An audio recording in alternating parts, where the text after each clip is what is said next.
Welcome to our channel. నేను మీ తేజ. అయితే ఇక నుంచి బెనిఫిట్ షోల రొద్ద తెలంగాణ రాష్ట్రంలో ఈరోజు సీఎం గారు అసలు ఎటువంటి నిర్ణయాలు తీసుకున్నారు ప్రొడ్యూసర్స్ తోటి డైరెక్టర్స్ తోటి కలిసిన తర్వాత. సో ఇదే అంశాన్ని మనతో పాటు డిస్కస్ చేయడానికి సీనియర్ ప్రొడ్యూసర్ నట్టి కుమార్ ఉన్నారు. ఒకసారి ఆయనతో మాట్లాడే ప్రయత్నం చేద్దాం. సార్ నమస్తే. నమస్తే. సో అంటే ఇండస్ట్రీ నుంచి చాలా మంది ఈ రోజు వెళ్ళి ముఖ్యమంత్రి రేవంత్ రెడ్డి గారిని కలిశారు.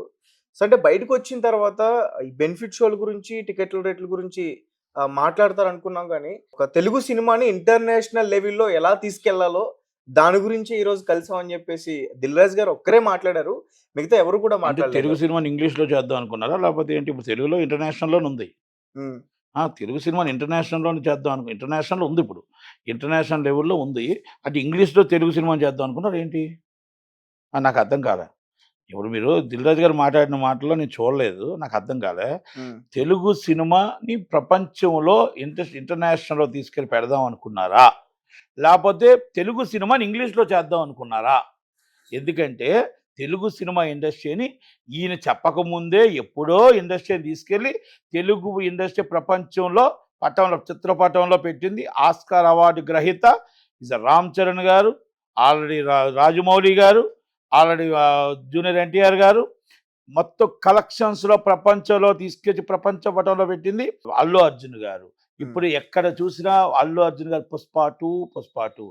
మరి సినిమాని జపాన్లోని మొత్తం అన్ని దిక్కల సినిమాని మొత్తం అన్ని దేశాల్లో కూడా డబ్బింగ్ చేసి రిలీజ్ చేస్తున్న సినిమా ప్రభాస్ గారిది. కల్కి అవ్వచ్చు, బాహుబలి అవ్వచ్చు. ఇండియాలో మనం హాలీవుడ్, టాలీవుడ్, బాలీవుడ్ అంటాం కదా, సౌత్ ఇండియాలో లాంగ్వేజ్ అంటాం కదా, అన్ని లాంగ్వేజ్ల్లో Telugu industry directors is a grateful, is a better, super content. నాకు ఇంకా ఇంగ్లీష్ రాదు కాబట్టి కొంచెం చెప్తాను. అలాంటి కంటెంట్ మనం ఎవరము తీయలేము అని హాలీవుడ్ వాళ్ళు ఎప్పుడో ఒప్పేసుకున్నారు. ఉమ్, సౌత్ ఇండియన్లో తమిళ వాళ్ళు ఎప్పుడు వాళ్ళకంటే మనం కింద ఉండేవాళ్ళు. ఇక్కడ రాజమౌళి గారి కంటే గొప్ప వాళ్ళు ఎవరు లేరు. సుకుమార్ గారి కంటే గొప్ప వాళ్ళు ఎవరు లేరు. ఉమ్. త్రివిక్రమ గారి కంటే గొప్ప వాళ్ళు ఎవరు లేరు. అంటే అలాంటి డైరెక్టర్స్ పుట్టించింది కలమ్మ తల్లి తెలుగు ఇండస్ట్రీ. ప్రపంచ చిత్రపటంలో ఎప్పుడో తీసుకెళ్ళింది. ఆ చిత్రపటాన్ని తెలుగు ఇండస్ట్రీ అని మొత్తం ప్రపంచంలో చక్కగా ఎలా నించోబెట్టాలో, ఎలా ఉంచాలో, ఎలా పైకి తీసుకురావాలో అది ఇక్కడ గవర్నమెంట్, రేవంత్ రెడ్డి గారి గవర్నమెంటు. ఏమి కావాలో మీకు, ఏ విధంగా కావాలో, మాకు హైదరాబాద్ బ్రాండ్ నిలబెట్టడానికి, మీరు ఇంకా బాగా నిలబెట్టడానికి మీకు ఏం కావాలో, ఏ సౌకర్యాలు కావాలో, ఏ విధంగా కావాలో మమ్మల్ని అడగండి. మేము ఏ రాత్రి అయినా సరే హెల్ప్ చేయడానికి సిద్ధంగా ఉన్నాం. మీకు పాన్ ఇండియా సినిమా తీయడానికి బెనిఫిట్స్ కావాలా? ఇస్తున్నాం. మీకు పాన్ ఇండియా సినిమా తీయడానికి రేట్లు కావాలా? ఇస్తున్నాం. మీరు ఏ విధంగా కావాలో ఆ విధంగా సినిమా ఇండస్ట్రీని పెడతాను అని చెప్పి ఆల్రెడీ ఎప్పుడో చెప్పి అది నిరూపించింది రేవంత్ రెడ్డి గారి సర్కార్. మీరు ఇవాళ వెళ్ళి బయట లోనేం మాట్లాడారు అనేది నీకు నాకు తెలియదు. కానీ బయటకు వచ్చి small issue and benefits, small issue and రేట్లు పెంచడం, ఇవన్నీ మాకు అవసరం లేదు. కానీ ప్రపంచ చిత్రపటంలో తెలుగు ఇండస్ట్రీని తీసుకొస్తామని మాత్రం మేము సీఎం గారికి చెప్పామంట. ఇది నేను ఎగతాళి చేయట్లా. ఒక ఎఫ్డిసి చైర్మన్గా ఆయన రెస్పాన్సిబిలిటీ, ఆ బాధ్యతగా మాట్లాడాలి. ఏం మాట్లాడాలి? అయ్యా, మేము పాన్ ఇండియా సినిమా తీసేటప్పుడు మాకు రేటు బడ్జెట్ ఎక్కువ పెరుగుతుంది కాబట్టి ఆ బడ్జెట్కి మాకు రేటు కావాలి, ఆ బడ్జెట్కి మాకు బెనిఫిట్స్ కావాలి. మొన్న జరిగిన సంఘటన దురదృష్టకర అనుకోని సంఘటన జరిగింది. అది హీరో గారి తప్పు కానీ మా తప్పు కానీ ఎవరి తప్పు లేదు. ఇది అనుకోకుండా రేట్లు ఇవ్వడం వల్ల జరగలేదు ఘటన, మీరు బెనిఫిట్స్ వేయడం వల్ల జరగలేదు ఘటన. ఇది ఒక ఊరేగింపుగా జనాలు రావడం, గుంపుగా చేరడం, తొక్కుసలాట జరగడం వల్ల జరిగింది కాబట్టి అది ఒక తప్పిదమే తప్ప ఇండస్ట్రీ ఏ తప్పు చేయలేదు.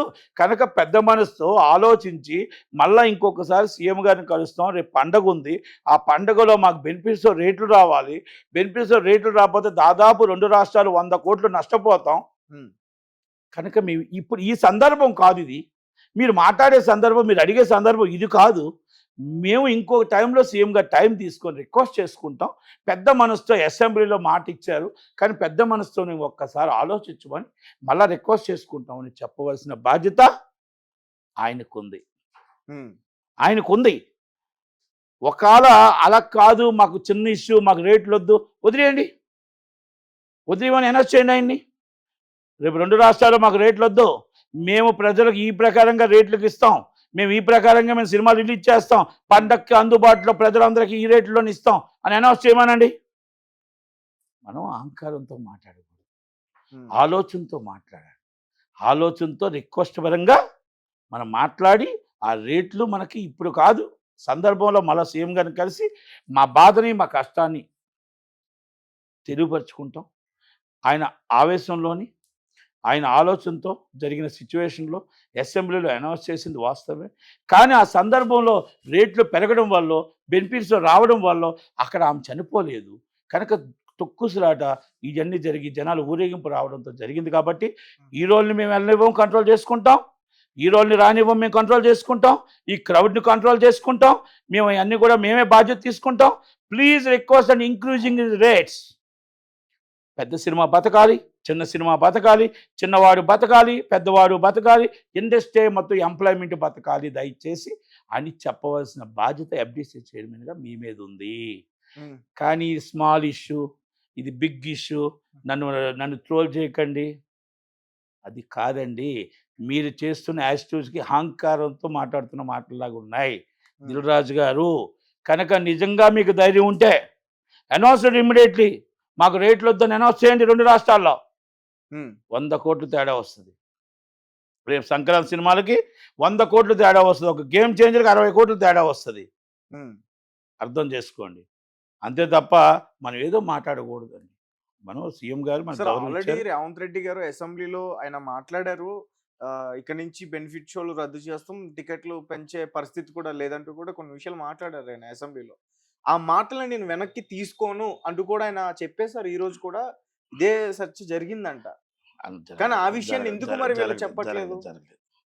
జరగలేదు, అవన్నీ అవ్వలేదు. అసలు వెళ్ళారు బెనిఫిట్ షోల గురించి డిస్కషన్ జరగలేదు. క్యాజువల్గా గ్యాప్ తగ్గించుకోవడం కోసం అందరినీ తీసుకొని వెళ్ళారు. గ్యాప్ తగ్గించుకోవడం కోసం పలానా నాగార్జున గారిని తీసుకుని వెళ్ళారు, అల్లు అరవింద్ గారిని తీసుకుని వెళ్ళారు, ఇప్పుడు రేపు సినిమాలు తీసిన నిర్మాతలు తీసుకుని వెళ్ళారు.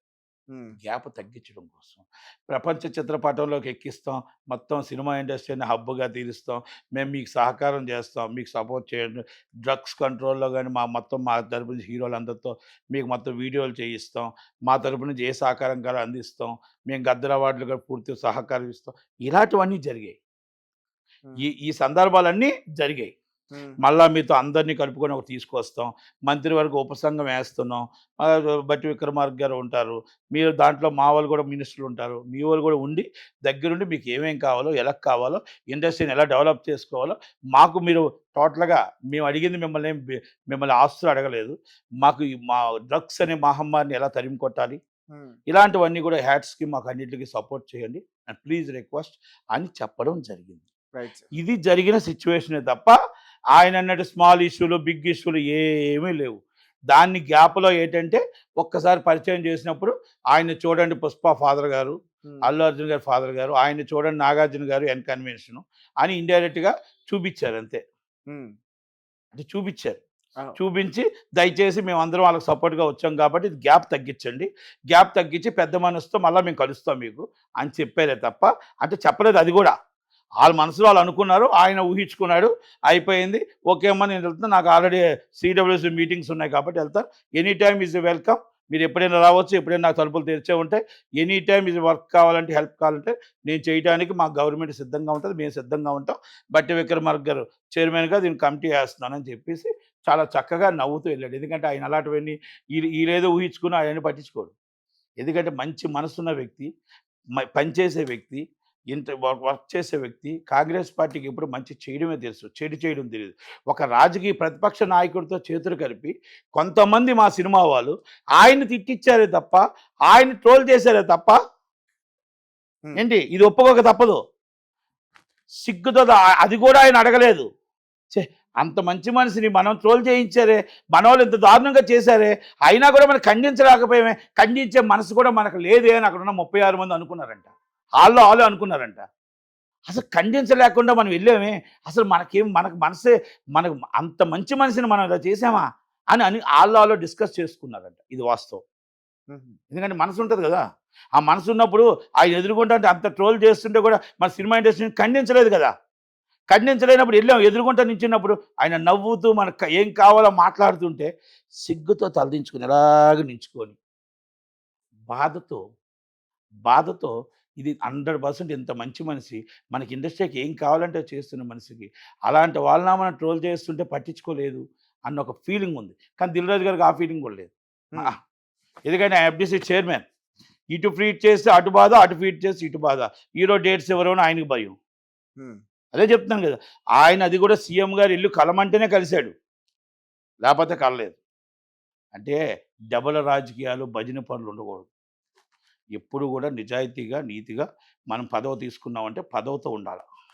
ఆ పదవికి అలంకరణ కాదు, అది పదవితో వర్క్ చేయాలా. హ్మ్. ఆయన 200 కోట్ల రూపాయలు వాళ్ళు ఎప్పుడో టీమ్ ఆల్రెడీ హీరో గారు ఎప్పుడో పెట్టారు. వాళ్ళకి ఫస్ట్ డే నాడే అక్కడ యాక్సిడెంట్లు జరిగితే యాక్సిడెంట్కి అబ్బాయికి ఏం కావాలో అది పెట్టండి అని చెప్పి వాళ్ళ టీంని పంపించాడు. హ్మ్. అంతకన్నా గొప్ప హీరో ఉండడు. ప్రతి దానికి కూడా వాళ్ళ కుటుంబానికి ఏం చేయాలో ఎలా చేయాలో ఆలోచించగలిగిన హీరో ఆయన. హ్మ్. ఇప్పుడు వచ్చేసి మేమేదో చేసాం హెల్ప్ అని కాదు. ఆ అల్లు అర్జున్ గారు జరిగిన పొరపాటుని బాధపడుతూ, ఆయన హిట్‌ని ఎంజాయ్ చేయలేక బాధపడుతూ, అయినా గూడా ఆ పిల్లల్ని ఎలా కాపాడాలి, ఆ బాబుని ఎలా కాపాడాలి, ఏ విధంగా చేయాలనేది ఆ team every time is already team is monitoring and KIMS hospital. Right. మనం మనమేదో గొప్పగా చేసాం, హీరో వీక్ అయ్యాడు అది తప్పు. హ్మ్. టీమ్ తప్పు చేసింది. అంతేగాక హీరో తప్పు చేయలే. మంచి చేయాలనే చూసాడు. మంచి చేయాలని చూస్తున్నాడు.